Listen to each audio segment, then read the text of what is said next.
Hello there, short friends. Today I am going to review this BCI Kampilan, and before I get into the meat of the review, as I often do, there's a disclaimer section, if you will. Things you should know before you hear anything else I have to say. The first thing is, this sword was sent to me from sword friend Corey as a gift, and it was very generous, and so I am sentimentally attached to this thing, but at the same time I'm going to do my best to be objective and basically review it as though I had spent my own money, though you should know I didn't, and therefore I may be biased, and as a result that's something you should know.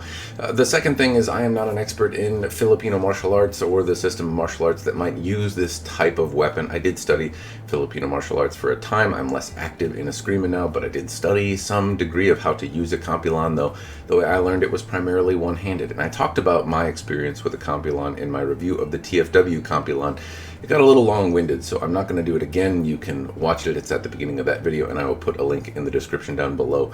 The last thing that you should know is that I'm not being asked to do this review other than by sword friend Corey, who presumably sent this to me with the idea that I would make a video about it, which I am happy to do. So I'm not being coerced or compelled by BCI to do this review. Nobody asked me to, other than sword friend Corey, who sent me the sword. So that's the disclaimer section. Now, the thing I'm going to note is that this was brought to my attention sometime after I did the review on the TFW Kampilan. Somebody noted that BCI, or Blade Culture International, had one for sale as well, as I noted that there were not a ton of options available in the mass production market for these types of blades.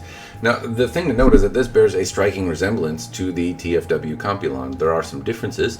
Notably, first, this one retails for $320 versus $280 for the TFW piece. So is it worth $40 more? Well, honestly, they seem to be really pretty much the same. There are some aesthetic differences, and I'm going to talk about those, but the blade, in terms of what it is I'm suspecting made from, as well as the overall geometry, it bears a real striking resemblance to the TFW blade, and there's not a huge difference other than the little logo that is stuck on the blade, at least in terms of how it looks at a glance. There are some other refined details about this, and I'll talk about whether this one is really worth the extra 40 bucks or not, or whether it's worth the 320 bucks if you're looking for this type of sword. So on with the review. As I often do on reviews, I'm going to talk about this: the pommel, the punyo, the end, the butt cap, the kashra, which none of those necessarily apply except for punyo, the end, the butt of the weapon right here, and it has this interesting shape. Now, there's some historical or spiritual reasons that it's shaped the way it is, and I am shit at history and not a great source for historical context, though hopefully someone will chime in on the comments and provide some context about what this shape is and what it means. It has this kind of mouth section right here, and that's the way it's supposed to be shaped. Historical pieces might have had hair or something like that, or more elaborate carvings. This is pretty practical looking and doesn't have the embodiments or additional hair pieces that might flail out right here. What it allows you to do is grab on with two hands, though even with my giant sausage fingers, it's pretty uncomfortable to kind of grip around here, though I can just have a lot of trouble getting purchase. It might be easier to flex if you were to do it this way. Unfortunately, this is the dull end of the blade. The sharp end is here, and this would be how you would grab it with a second hand. Most of how I learned to use it was with one hand.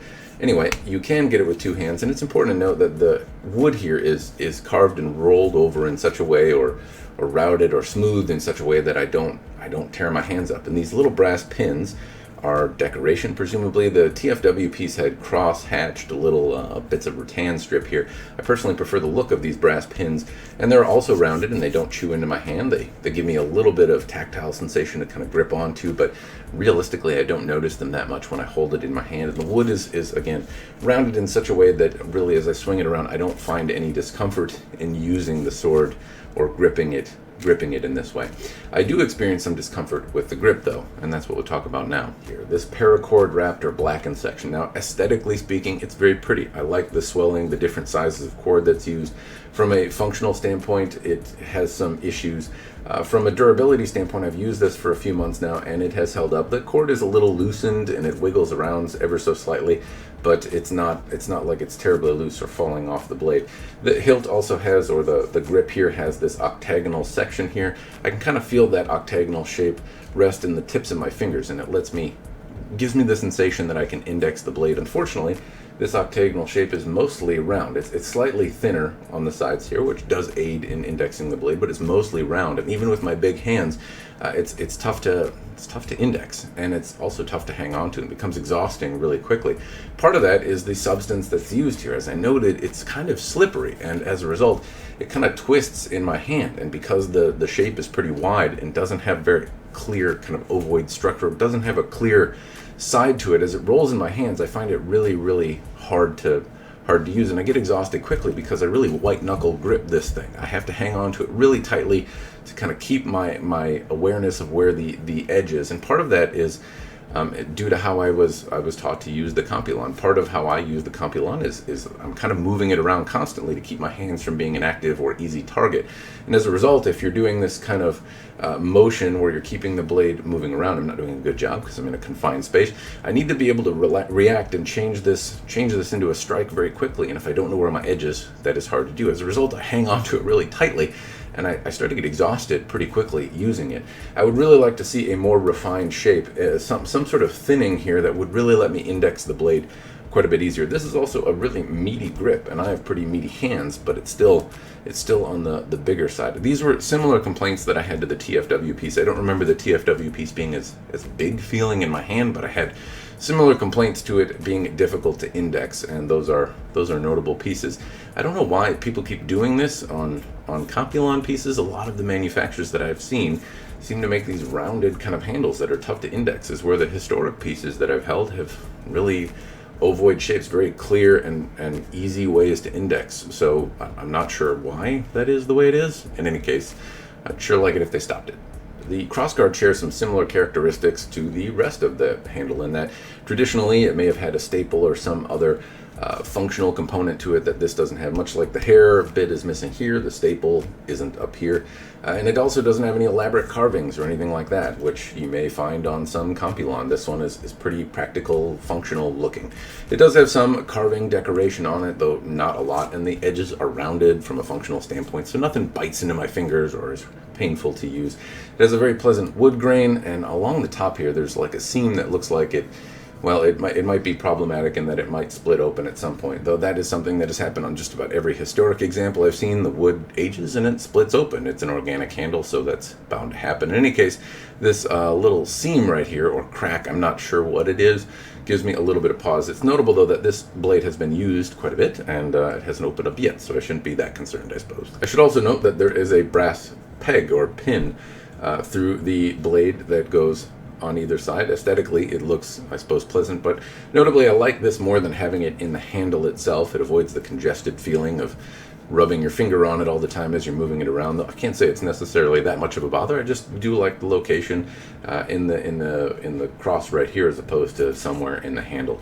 From a functional standpoint, I do not know if it all deters from the overall stability of the blade, if it's worse to have it in this location than lower. I'm not sure, though I have whacked a lot of stuff with this blade at this point and it hasn't come loose or cracked or been bad, so I'm guessing it's okay, though notably I think it's worth noting that I like the location on this one more than in the handle.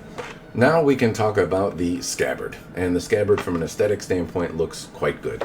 It has some embellishments on it that I like. These little fabric bindings right here, which are classy looking. This carving, which looks nice, little brass pin down here, and the wood has a nice grain. It's pretty smooth overall, though it is worth noting that some of the seam areas here are starting to come unglued on this side. The fabric bound side seems to be holding together quite well, but this back edge portion of the blade has some openings right here. In any case, it's not that bad. It looks pleasant, and if it's just sitting there, it actually looks pretty good. Unfortunately, that's where the benefits, I think, end. From a thing that scabbards are supposed to do, one would be protected from moisture, and this kind of wiggles around pretty freely in the Scabbard, which makes it, as a display piece, if it's sitting here, rather unsightly because it looks a little lopsided, and there's not really an easy way to keep it there. Also, it kind of freely falls out. It doesn't bind at all in the Scabbard. Now, from a historic standpoint, I don't know what these Scabbards are supposed to be. I've heard that on one side, the sharp side, they would be bound with some sort of easy to cut fabric or perhaps rattan, so that the warrior could take the blade and draw it and cut through the bindings and into the target in one motion. I'm not sure the truth of that, because regardless of what it's bound with, it's pretty tough to cut just about anything without any momentum. Though maybe you could practice at it, and there may be some historical relevance there. I'm not exactly sure. So I'm not sure what the Scabbard is supposed to be. I'm just saying that this one doesn't do things that most Scabbards do, and if you're expecting it to, prepare yourself for a bit of disappointment. Anyway, it does look very pretty. Now I'm going to talk about the blade, and the thing I want to note about the blade is how similar it looks to the TFW piece. It has the same kind of machined rough polish along the surface of the blade. The flats are very similar in terms of the ripples that I saw on the TFW, and most notably this geometry for a Kampilan, which is not historical, at least to the best of my knowledge, is very similar. The TFW piece also had this kind of midsection that was hollow ground, and then a larger bevel section followed by a secondary bevel along the edge. And that much is very, very similar to the TFW piece, and the characteristics it shares with TFW are also equaled in terms of cutting. The next bit to note is that the barb section here is more elaborate. So it has this kind of false edge here. It's not sharp, it's beveled, but it's not sharp. And there's just a little bit more going on with the barb in this back edge section on this blade than there was on the TFW piece. In terms of sharpness, the TFW piece is something that I remember being just a little bit sharper, and I don't know if it's because the wood on the scabbard is perhaps made of something harder and it bounced around a little bit more. In any case, it has some difficulty cutting into things. You can see the edge doesn't always bite in, and in some spots it's not the most effective cutter. It's a decent cutter, and the edge is well profiled. I found it easy to cut with, but at the same time, I don't think it is as sharp as the TFW piece was, though I would venture a guess, given the visual similarities, that it probably was at one point, and the edge has just diminished ever so slightly. Frankly, it cut quite well, and there is a note, especially if you're comparing this review to the TFW review, and that is that as I'm swinging this blade, because I'm in my garage, because it's very cold outside, I am being more controlled. At one point I whacked the bottle and I swung the blade into my garage door, and that pretty quickly served as a reminder that I need to tone it down and act with more control and finesse as I'm testing this blade, because I just don't have the space to do anything else. When I was outside testing the TFW blade, I had as much space to swing as hard as I wanted to without worrying about whacking into my garage or things in my garage. So note that there's a difference in the amount of force used. The other thing to note is that it's very cold even in my garage, so the tatami mats that I'm using are not quite frozen, but they're chillier versus the summer, and that could make a difference in terms of how the tatami cuts. I find it to be a little harder in the cold, even if it's not frozen, but that is just my impression. Perhaps I'm off. In any case, both of these blades impressed me as I was cutting with them. Both the TFW and this BCI Kampilan had very similar characteristics in terms of the impressions that I got from it swinging it around. It cut very, very well, especially in comparison to the other blades that I cut with on the same day. So this is a very effective cutter, despite what my tatami and water bottle cutting might show. It did impress me in relation to the other blades that I was using, and it overall cut quite well. I imagine in the hands of a more skilled practitioner than myself, it would probably move through more effectively, or if the tatami mats weren't as close to frozen as they were. Dynamically speaking, this blade feels marginally more connected to my hand than the TFW blade did, and as I compare the results between the two, it's really difficult for me to say that I did the TFW blade right. These blades have very similar masses and very similar overall proportions, but this blade has a very different dynamic profile than the TFW blade, which makes me think that human error on my part is largely involved. Now that said, I'm not entirely sure. I don't have both blades here anymore to do any measurements, but I would say that this blade feels more connected to my hand than the TFW blade did. Only marginally so, though. This is still a Kampilan. It's still very tip heavy. It still feels like I'm supposed to move it like a Kampilan should. It's not a pokey blade. It's more of a choppy blade. And it does move around quite well. It's an overall pretty comfortable experience from a dynamic perspective, at least in terms of the weights and portions. It's comfortable to move, but it quickly becomes exhausting for my hand because of the aforementioned reasons. That said, dynamically, just holding it in my hand, it feels very comfortable, feels nice for a Kampilan. Condition-wise, though, there is a difference between the TFW blade and this one, and that is that this one has taken a bend in the tatami cutting. Now, as I compare and contrast the tatami cutting, the mats were probably softer on the TFW blade, and my angles seem to be better. However, in this particular instance, I was using a lot more control. I was hitting it with less force than I was with the TFW blade. So I'm not sure exactly how to equate the two other than this one bent, and I do find that to be kind of a big deal. The TFW blade prior seemed to be a pretty resilient piece, and this one seems to be less so. The TFW blade also presumably came from the same factory and seemed to hold the edge marginally better. It looks like they are made from the same steels by the same hands, but this one undoubtedly seems to have more condition issues than the TFW blade did at the end of the same testing, or similar testing. Now I'm going to answer the question, do I think it's worth it or not? And the short answer is yes. For $320, I think this is a great sword. It's fun. Sure, it took a bend. That's not uncharacteristic for a big dumb guy swinging at a cold tatami mat to take a bend. It's not the end of the world with a sword. Aesthetically, it looks very pretty, and I don't have any pause in recommending it for $320. However, there's a second side to this argument, which would be which would I prefer between this and the TFW piece. This one is $40 more than the TFW Kampilan. And why am I comparing these two specifically? Well, they seem to be made by the same hands. That's speculative on my part, but I think the same factory there is they both came out of the same place would be my speculation given their similarities. But two, they're the only Kampilan that seem to be commercially available right now if you want to go buy one with your own money. Sure, you could try and find the one from Chris Cutlery or the one from Hanway or a historic piece, but all of that is a bit of a crapshoot. If you want to go right now, click buy now. These two seem to be about the only ones that I can find that are commercially available. And as such, they're worth comparing. One is the BCI. It's $40 more than the TFW piece. And I would personally prefer the TFW piece. And it's not because not from aesthetic purposes. I like this one aesthetically more. However, the TFW piece didn't fatigue my hand as much as I was moving it around. I didn't experience the same hand fatigue as I did with this one. And I've used this quite a bit. I swung it around somewhat, and every time my hand just seems to get tired, and I don't recall that experience with the TFW piece, at least not as prevalently. Two, it took a bend on some tatami cuts, and the TFW did not. And so granted, there are some differences in testing. It's not a bad thing that it took a bend. It's not uncharacteristic. It happens, but the TFW, I cut similar things, and I had granted there, I was using less force with this, but with harder target still. It took a bend, and the TFW blade did not. And lastly, the TFW blade came sharper than this one was. This is not a dull blade. It is reasonably sharp, but the TFW blade was sharper. So while I like the aesthetics of this blade better, functionally, I think the TFW blade was a superior execution, at least in terms of a practical, pragmatic, practitioner, cutty-choppy, use the weapon type way.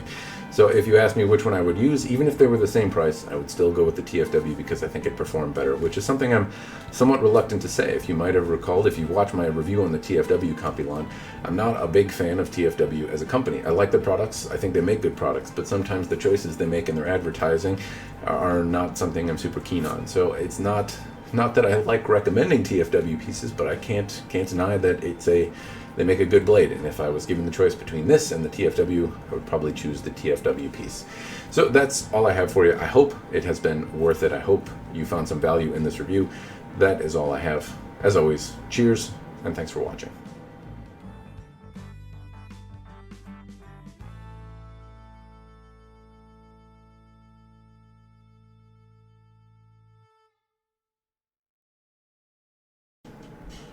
Please stop sloping!